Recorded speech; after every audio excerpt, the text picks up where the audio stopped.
नमस्कार दोस्तों, मैं विकास राणा आज आपके साथ वैक्सीन पर इस समय देश में जो राजनीति हो रही है उस पर कुछ फैक्ट साझा करना चाहता हूँ।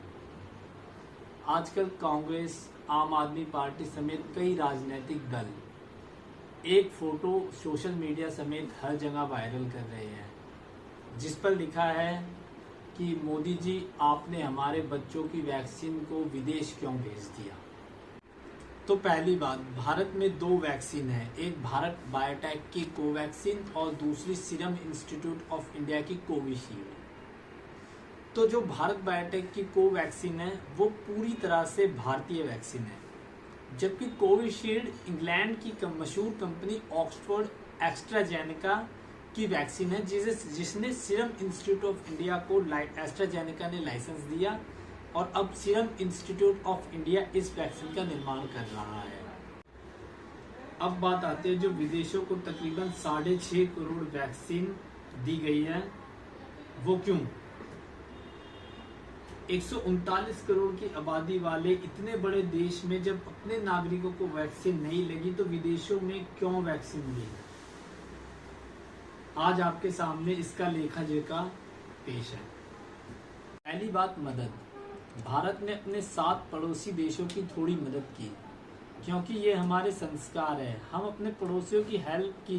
जिन 7 पड़ोसी देशों की जो गरीब और इस समय मजबूर है उनको मात्र लगभग 78 लाख वैक्सीन दी गई है। क्या अपने पड़ोसी देशों की इतनी मदद करना गलत है? नहीं, हम इसे गलत नहीं मानते। अब आती है बात, 78 लाख डोसेज मदद के तौर पर अपने पड़ोसियों को दी, 22-23 लाख अन्य देशों की मदद की, तो अब 1 करोड़ डोसेज मदद की, तो बाकी 5.5 करोड़ डोसेज क्यों विदेश भेजे? वो 5.5 करोड़ डोसेज जो विदेश भेजे गए, तो पहली बात उनमें आती है वो थी हमारी लायबिलिटी। अब आप कहेंगे कौन सी लायबिलिटी? इंग्लैंड की कंपनी एस्ट्राजेनेका के साथ सीरम इंस्टीट्यूट ऑफ इंडिया के साथ एग्रीमेंट हुआ है जिसमें एस्ट्राजेनेका ने लाइसेंस दिया तो इंग्लैंड की कंपनी ने भारत को रॉ मटेरियल्स दिया, तो उनको वैक्सीन सप्लाई करना भारत की मजबूरी थी। यूएन भारत को रॉ मटेरियल्स देने में भारत की मदद करता है, तो वहां भारत की यूएन पर लायबिलिटी बनती है।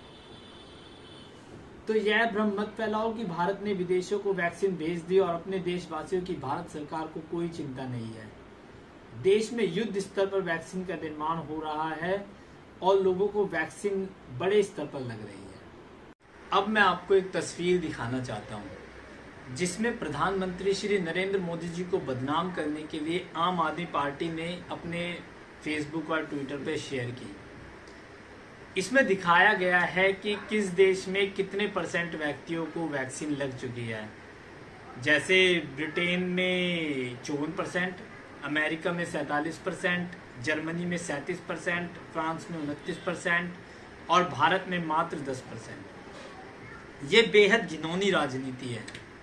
ब्रिटेन की टोटल पॉपुलेशन है 6.81 करोड़, यूएसए की टोटल पॉपुलेशन है लगभग 35 करोड़, जर्मनी की टोटल पॉपुलेशन है लगभग 9 करोड़, फ्रांस की टोटल पॉपुलेशन है लगभग 6.7 करोड़, ब्रिटेन में लगभग 4 करोड़ लोगों को वैक्सीन लग चुकी है, अमेरिका में 15 करोड़, जर्मनी में लगभग 3 करोड़ और फ्रांस में लगभग 2 करोड़ लोगों को।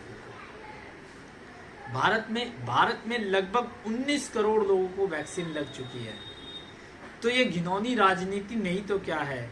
जिन देशों की जनसंख्या हमारे देश की जनसंख्या का 10% भी नहीं है, उन देशों से भारत की तुलना 6 करोड़ की आबादी वाले देश से 139 करोड़ की आबादी वाले देश की तुलना भारत में 50 करोड़ लोगों को वैक्सीन लग जाए तब भी परसेंटेज के हिसाब से भारत दूसरे देशों से पीछे ही रहेगा, क्योंकि भारत एक घनी आबादी का देश है। मैं किसी व्यक्ति विशेष का विरोधी नहीं हूँ, लेकिन इस राजनीतिक सोच का विरोधी हूं जो इस समय भारत की भोली भाली जनता के मन में विपक्ष भ्रम फैला रहा है। लेकिन ये भारत की जनता बेवकूफ नहीं है, ये सब जानती है। अब दिल्ली में 18+ वालों का वैक्सीनेशन बंद हो चुका है।